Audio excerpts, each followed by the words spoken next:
Morning, y'all. Welcome to episode 1 of The Unknown. This is going to be lake number 1. Didn't really know what to expect when I come here. I did not bring my frog rod with me, and I'm going to pay for it. I'm going to let y'all take a peek at this real quick. See that?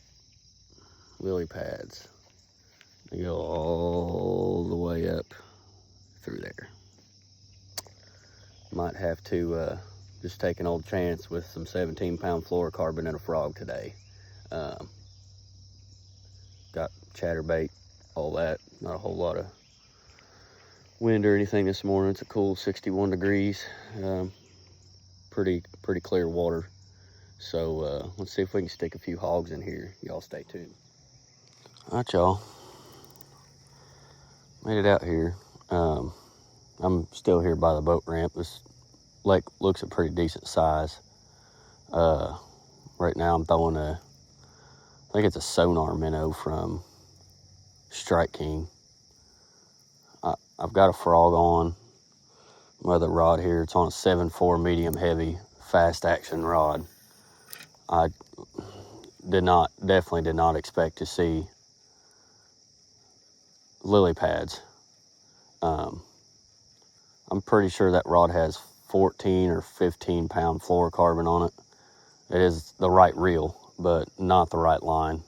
And I have made a few casts before I started filming just to kind of conserve some phone battery today. I'm trying to keep it down on the filming because it died on me last time.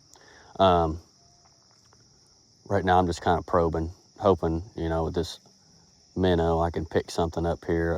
I really want to throw that frog, but I mean, if I hook any kind of fish, 3 pounds, 2 pounds, whatever, and he gets down the pads, there ain't no way with that fluorocarbon on there I'm going to be able to pull it out. So that's what's got me nervous. I know eventually I'm just going to break down and do it anyway. And, maybe I can keep him pinned in to where I can get over there to him and get him out. But I definitely did not come prepared. I'm fixing to paddle back towards the back. We got a little bit of a light breeze this morning, so I'm getting pushed quite a bit. This place looks really, really good. I've got about, probably 2 foot of visibility in this water, so it's, it's decently clean. Lots of good cover around the lake from what I can tell. All right, I'm probably fixing to regret this. I'm going to throw this frog on 14-pound fluorocarbon across this mat. I'm probably going to get blowed up on and then break it off. But we're going to see what we can do anyway. The fish just boiled right there behind my bait.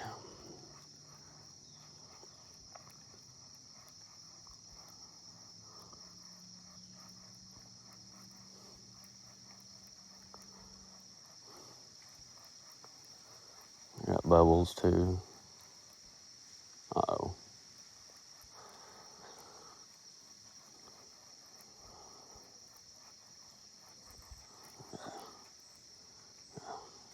Maple leaf stuck to my frog's hook. It's up there by that tree.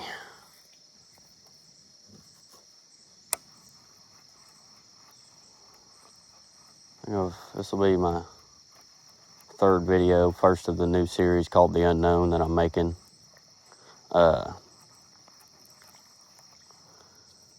day that I don't bring my frog rod today when I actually needed it, because I've just been fishing deep, clear water stuff most of the time. Today's going to be the day where I get like a 7-pounder that blows up on this frog in one of these gosh dang lily pad mats, and I'm not going to be able to do nothing with it. But at least I can say I tried. It's too far of a drive home. It's 40 minutes down a bunch of gravel roads. That truck is dirty right now. So she'll be getting a bath when I get home.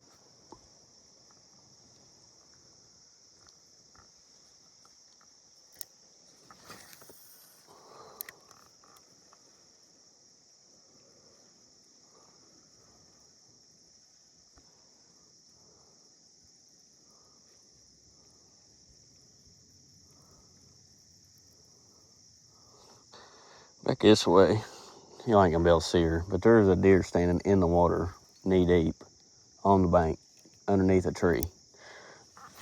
Are you trying to tell me that's where the big one's at, honey?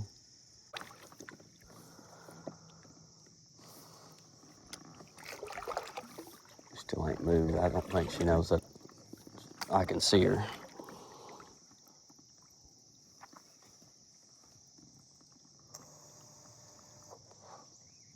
Y'all should be able to see her now.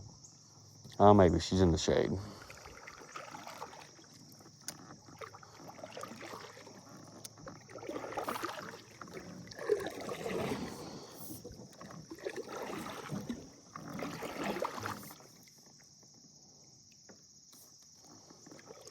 Yeah, I don't think she knows that I can see her.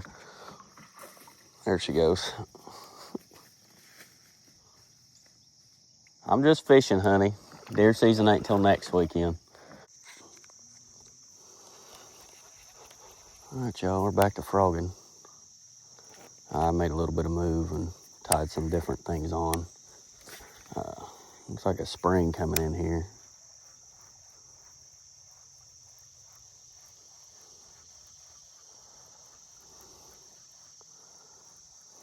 I mean, frogging is my second bait other than a jig. And I cannot believe that for whatever reason in my mind last night when I was putting my stuff in my truck getting ready for today, that I thought it would be a good idea to leave my frog rod at home. Lesson definitely learned, but I can't. I put the frog rod up for a minute, or for a little while, and I'm thinking like, I'll just come back and hit it another time and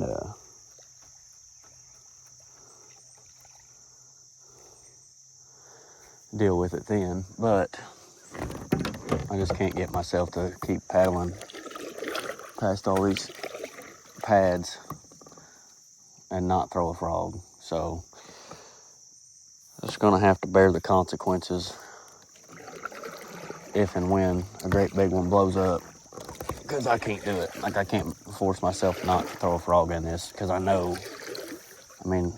regardless of the time of year, I think if you get around pads, I don't have stuff to punch pads with me.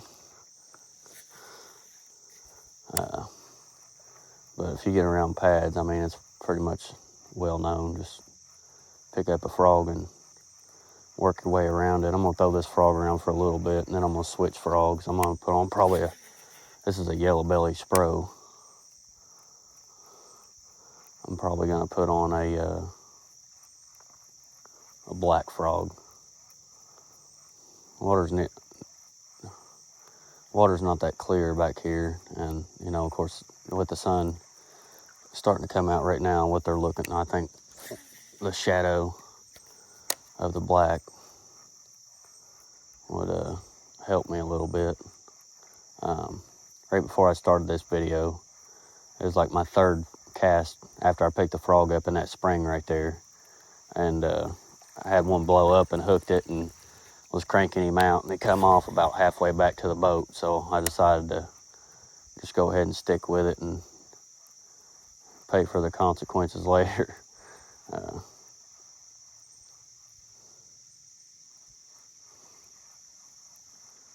This stuff just looks so crazy fishy. I don't know how it's not like a blow up on every mat that I throw across, because just the way it looks and the stuff that's around, there's big lanes running through it, the wood mixed in with it, about 2 foot of visibility in the water.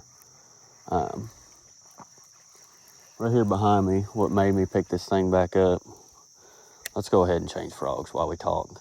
What made me pick this thing back up is the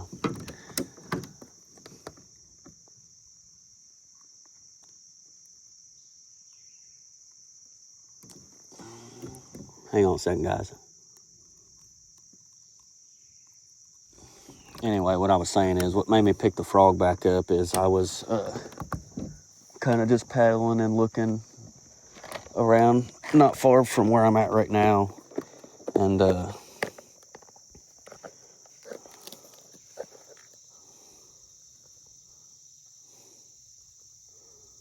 seen a fish right up in the trees. Looked maybe about 2 pounds. It was a pretty decent fish, but it was, on the back side of the pads. Something just blew up right where I'm just talking about. I seen him. He was, 6 inches, a foot under the surface, and I was about 20 yards away, but I could see him swimming around back there. And I threw the chatterbait in there to him a couple times, and nothing. And I'm like, well, if he's back there that high, he's gonna eat. I have no idea on this frog. My dang Spro frog is in my console in my truck. I was throwing it the other day and cut it off, and I didn't put it back in my box. So I'm throwing some kind of, I don't even know what kind of frog this is. It's a black one. It's got a popper mouth on it, black and white feet. This is what I was just throwing, a Spro yellow belly frog. I don't throw a bunch of different frogs. I've got that Guggen frog that I had in my last video that I bought at Dunham Sports like 5 or 6 years ago. But pretty much if I'm throwing a frog, I'm probably throwing a Spro. I honestly don't care, as far as color-wise. I think black and then maybe a white or yellow belly, just, because obviously they're looking up at it. But black seems to always be the ticket when it comes to frogs. But I'm still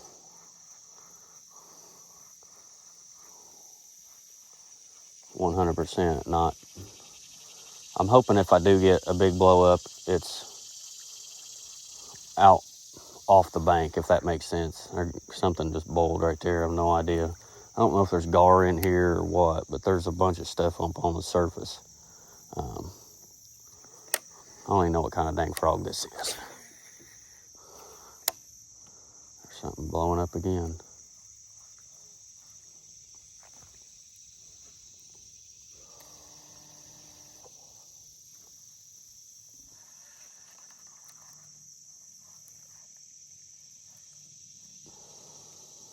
The fish right underneath my frog right now. I can see it. He's sitting there staring at it.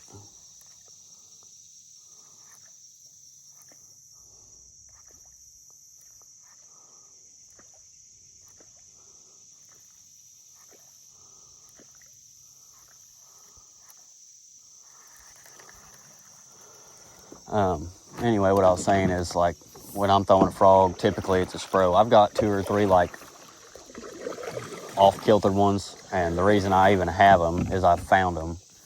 Guys will throw what I'm doing right now, is they'll put it on 15 or 20 pound fluorocarbon, and they'll throw it up in a tree, and of course it wraps and they can't get it out, so they just end up cutting their line. And that's, these off frogs that I have, that's where they come from, is I've found them. But I think it's honestly extremely hard to beat a Spro frog of any kind. My favorite frog that I have is the one in my console in my truck. It's a black popping frog made by Spro, and that thing's got teeth marks all the way through it. I mean, it has been just destroyed its whole life. Still chugging right along. I've seen a lot of guys will boil theirs. What I do is just leave it in the truck and either in the pack or just open the pack and throw it in the console, especially this time of year. You throw it in there and leave it in there for a couple days, and it'll soften it up just a little bit, especially the black ones, because they hold a lot of heat. I won't put it on the dash because I don't want it to get that hot for that long. I just put it somewhere to where lower in the truck, like in the little center cubby in my truck, and then put it. There's a fish right beside my dang frog. I don't think he can see it.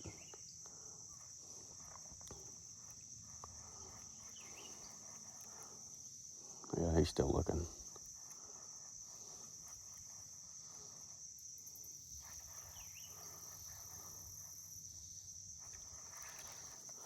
Let's make one good long cast down this mat.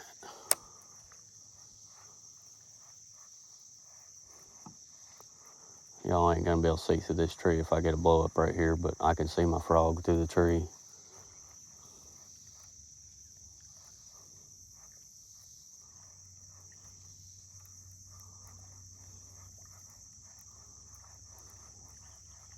Interesting. That's how I soften mine up anyway. Let's get around this corner here. We're almost to that mouth of like, looks like there's like some kind of split to this lake, and there's massive lily pads back there, so I don't know if it's another deep side or just like a shallow slough that feeds this or runs into it or what, but it's right up there on the left, kind of where that sun's real bright. There's something moving around on the pads right there too.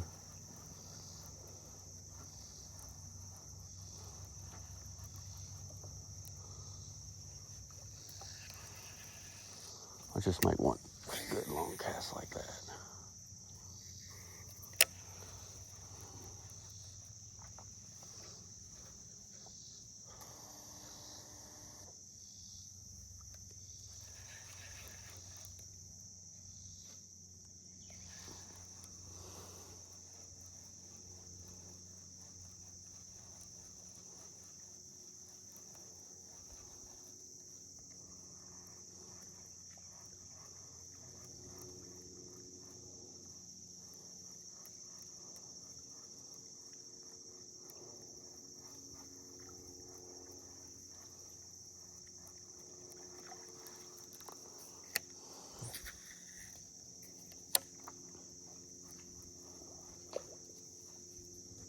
Missed it.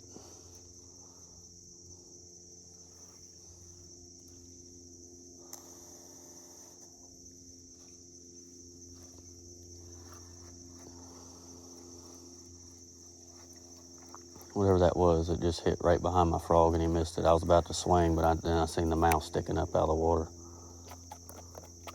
I remember this frog now, it gets water in it real bad.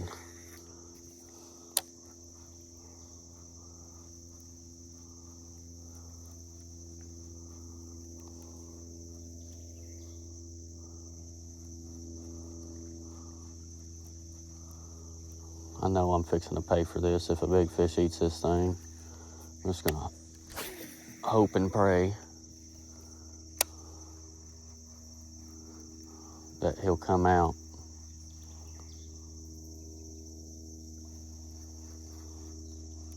Couldn't tell if that was a blow up or not, or my frog coming over the pads.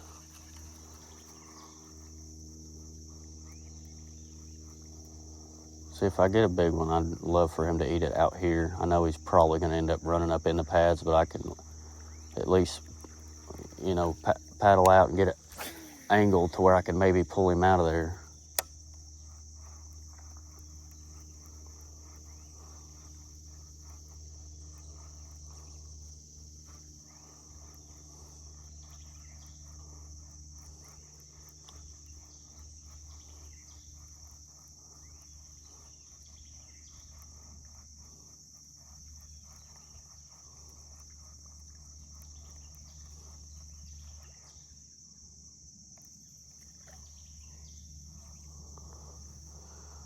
I'm sure y'all seen that right there. I don't know what these are that are doing this. I'm gonna throw one more cast with this and put it down real fast and then throw this minnow just out here, because that fish, whatever that was, I don't know if it's gar or what, but that was definitely a bigger fish. I'm not gonna count that cast, by the way. Let's go a little tighter in there. This damn sycamore tree. See if we can get a fish to pull it out of the tree for me.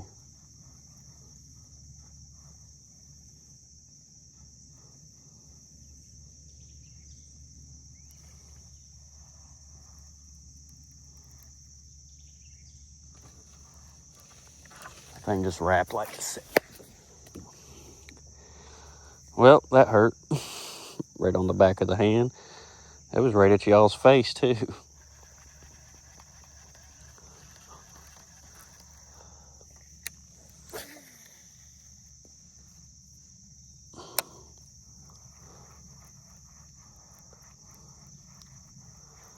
Frog come out there and mock Jesus.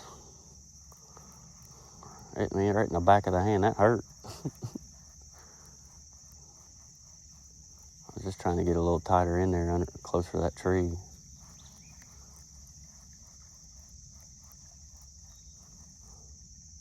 there's fish moving in there.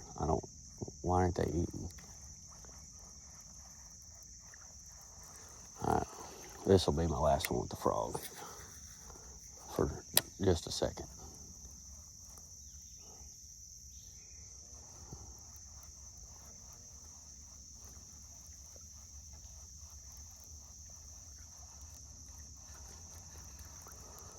I'm gonna lay this down real fast. Grab the old minnow.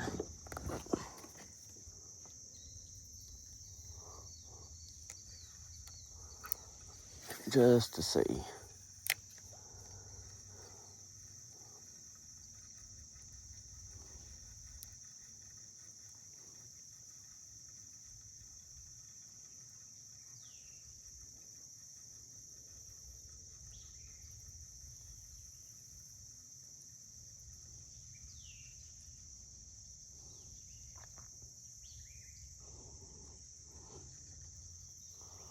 All right, one more with the minnow.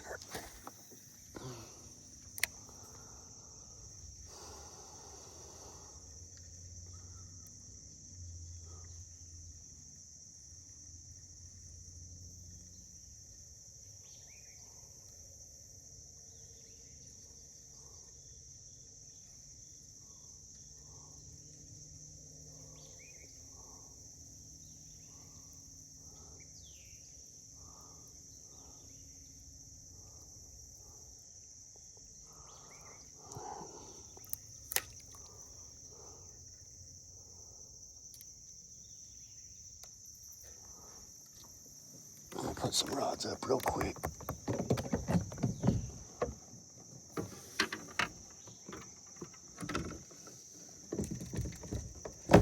Stuff out from under my feet. All right, let's get over here to this opening.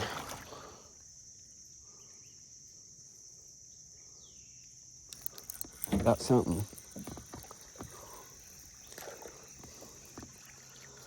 Got a baby, an old minnow.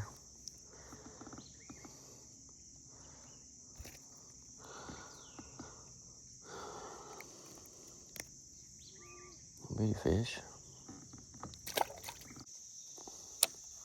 All right, guys, we got the frog back up. Uh-oh.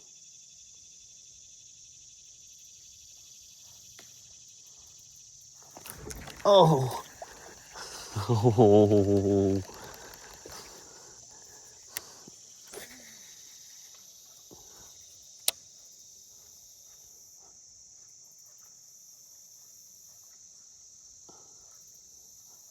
A freaking hellacious, like, bull just come right off the bank. As soon as it hit the water, I'm like, uh-oh. And then I twitched it, and he hit it, but he missed it, I believe. Y'all probably could hear it. All right, y'all, we're back to frogging.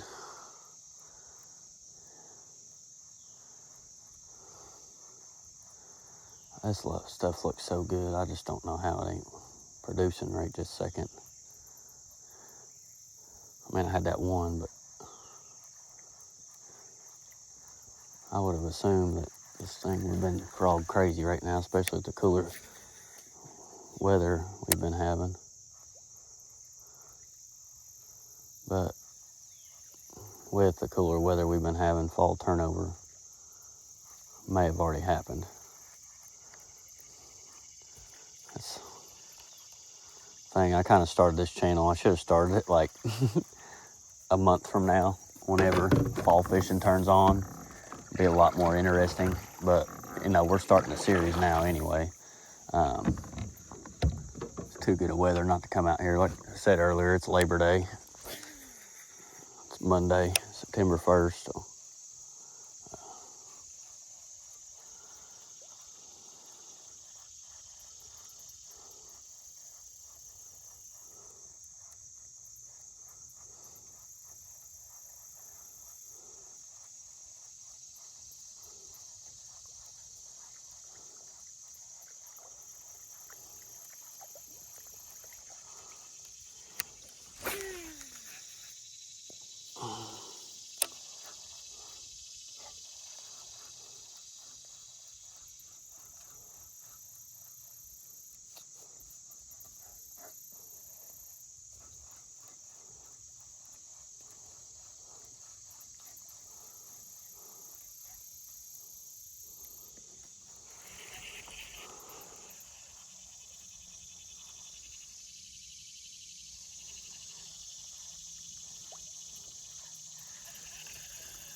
This is that mouth I was telling you about earlier. Kind of like just a little creek channel opening deal, which, you know, a normal fisherman would assume there's probably gonna be fish sitting at this opening. But this place is different. Well, I don't know yet. Let's find out here in just a few seconds. There's definitely enough water there to get my kayak through.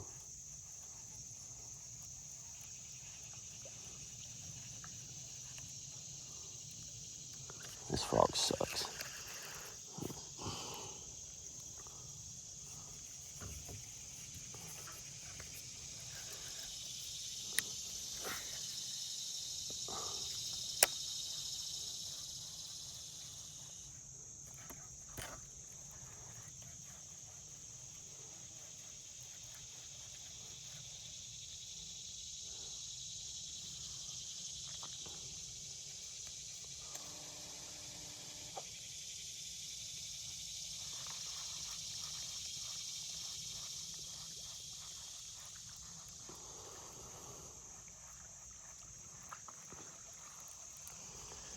All right.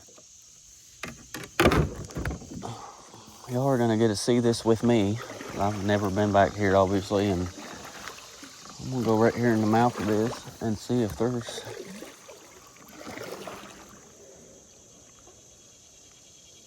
Well, that's interesting. I don't know how much water is in this thing right here I'm paddling into, but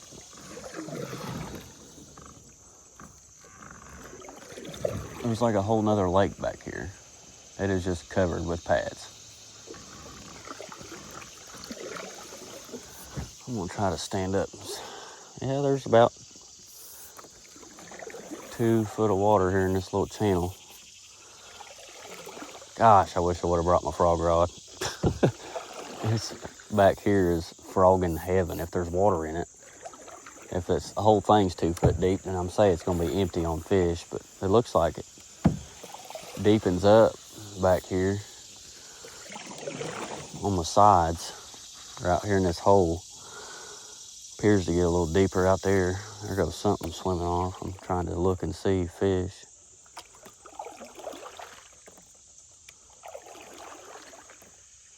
There's definitely fish in here, but I'm trying to eyeball. Let's say y'all can see the bottom. I've got about 1.5 feet of water, a foot of water where I'm sitting. I can't tell if there's enough water back here to fish or not. If there's a fish in here, I could see it, but no, I'm looking to just hoping to see one great big one just laying out there in the middle of nothing. Because I'm pretty sure we could catch him if we can see him.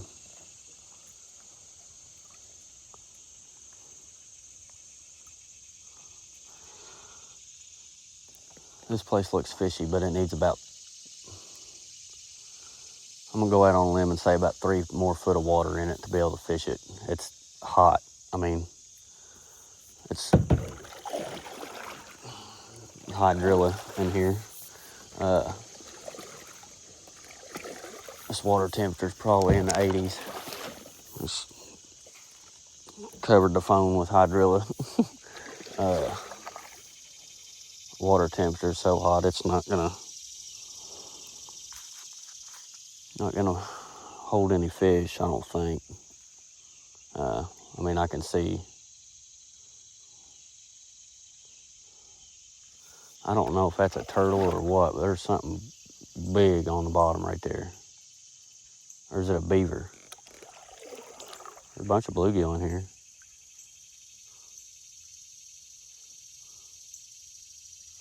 Ton of bluegill. Y'all can see them, about 200 of them right here underneath the boat. There's something swimming right there. I can't tell what it is. I don't think it's a fish. It's definitely not a bass. I can tell you that. But it is a giant alligator snapping turtle. It's right here. Y'all can see him swimming there. It's a great big alligator snapping turtle. right at the end of my paddle there. That's what I was thinking it was, because the collar of it's so muddy. He's just in here. This is his home. He's got it made in here. This is like turtle heaven. I'm gonna leave him alone. We'll get back to you guys in just a minute. I'm gonna more than likely start fishing my way out. There's a big old swirl right there from something. I'm gonna start fishing my way out, but well,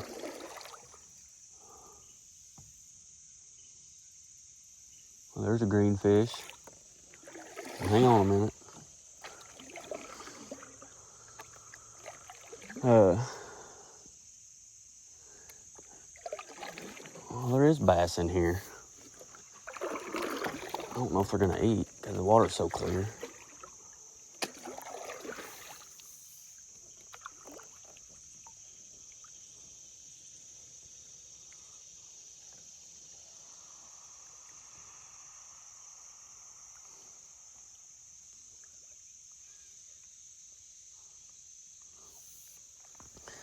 Well, I wanted to find out. I can see a couple swimming right there. Let's throw the old minnow out.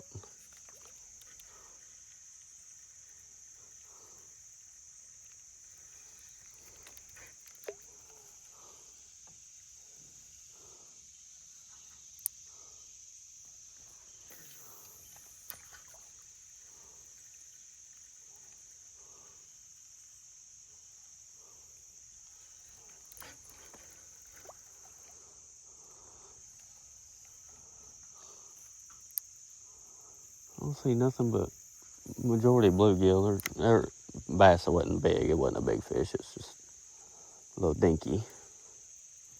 There's a bass right there. It swam right up and ate it. That was awesome. Back here in the back, son.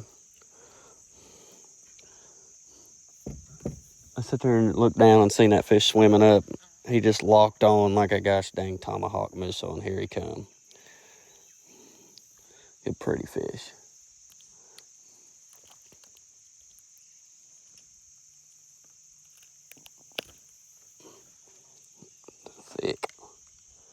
Thick old son. I don't know what the camera looked like when that fish ate. I'm hoping that got that on camera, because I mean it was right here by the boat. That'd be pretty cool. All right, y'all. This is what we're throwing right here.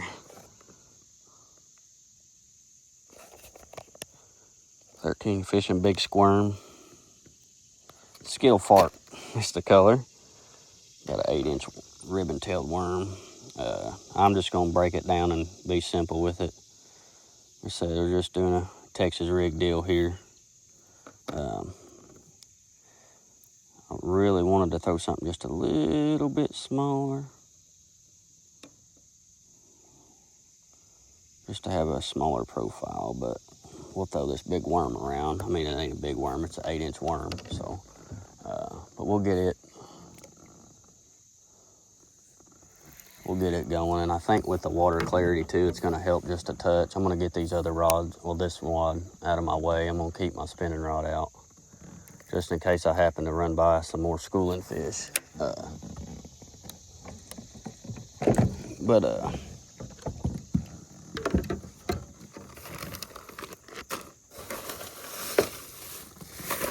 It's kind of hard to beat just a 7.5 or 8-inch worm or what have you, in my opinion, as far as like just like a basic, you know, like a red shad, or this is a, it looks plum.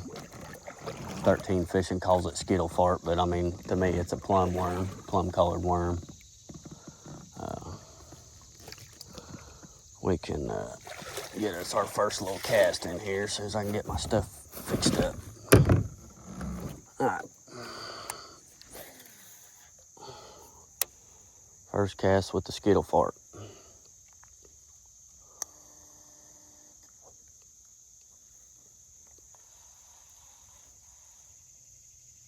It should come through the pads a lot better than that jig too. I am throwing a ball head jig, so I mean that probably has a little bit to do with it. if I would have brought my braided line rod with me other than a frog, I probably would have been throwing a swim jig in these pads. It's just busted behind me. I don't know what that was. I might have been a turtle.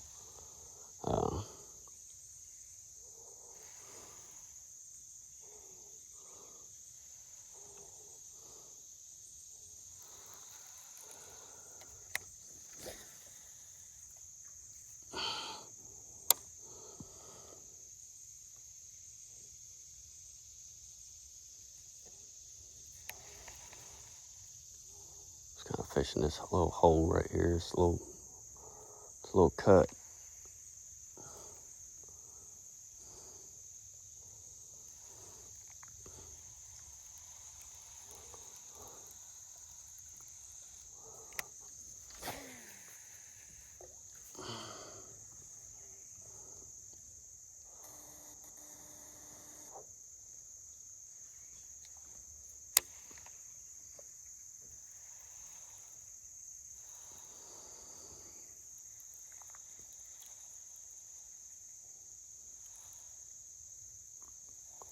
I'm hoping by this winter, just to break the silence there for a minute, I was trying to focus real good. I'm hoping this winter is when I get this boat rigged. Wintertime we do a lot of crappie fishing. You are going to see some crappie fishing this year, I promise, whether it be on the bank or in the kayak here. But I'm really hoping to get my Tarova and my Humminbird Explorer and my Mega Live 2 stuck on here. Because we're not just going to crappie fish this wintertime. The majority of it will be. I know it's bassing with Jesse and everything, but wintertime I just know how to catch crappie. So, you know, and content will probably slow down in the wintertime as well. But what I was getting at is I'm really hoping to have that boat done around, or this boat done, or at least, you know, part of it bought. Even if it's, whoa, my bait just stopped. Even if the boat's not like put together, but at least I have the pieces to put it together. That's kind of what I'm aiming for. Yeah, this bank is much steeper than the other bank. This is 7-8 foot of water right there, 10 foot off the bank. Get all these holes hit too. Yeah, we're on the up and ups with the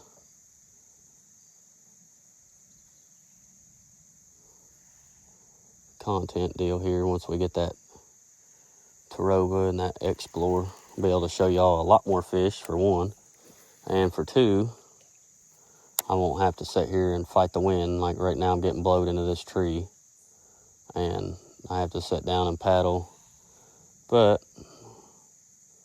when I get that Tarova on this boat, I just touch that little anchor button and it'll hold me right here where I want to be at. There's a fish flipping right in the middle. You've all probably seen that one.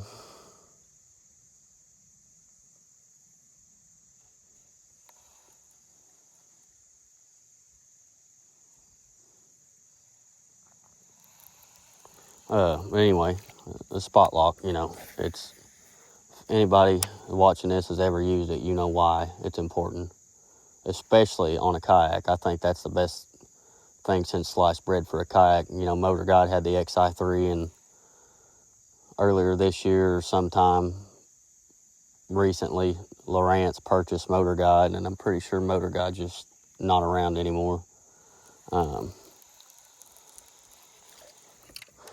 But you can't find the XI3 anywhere. Me personally, I'm not a Motor Guide guy anyway. I'd much prefer Minn Kota. On my bass boat, I'm pretty sure I'm going to go with the Ultrex Quest, depending on where I'm at budget-wise, if I get the new one, like I've been talking about.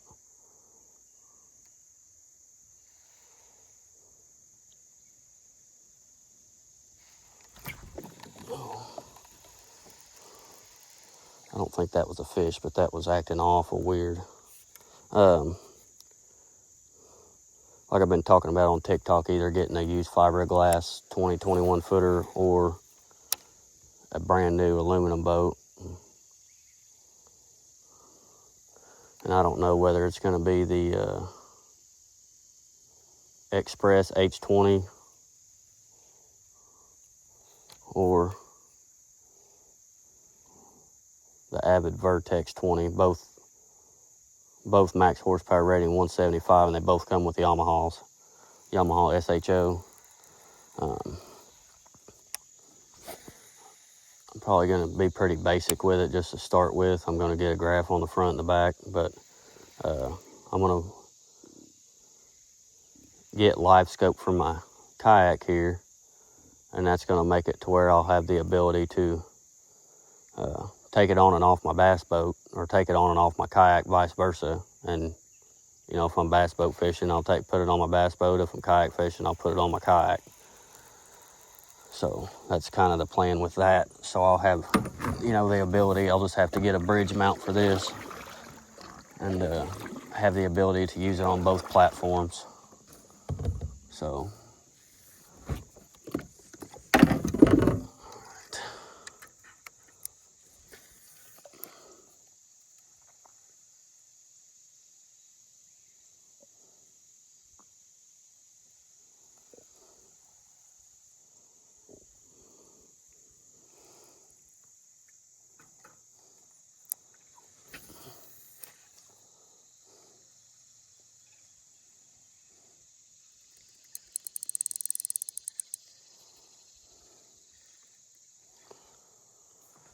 hung up. Alright, let's let this thing sit right there for a minute. I don't want to miss these trees I'm coming by. It's a good little hole.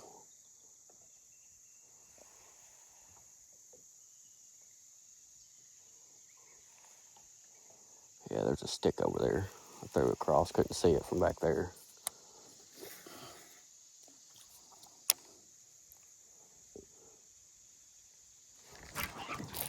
There we go.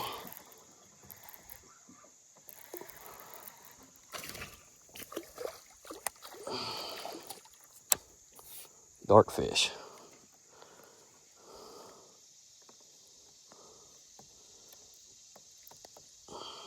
Right through the tongue. Sorry, buddy.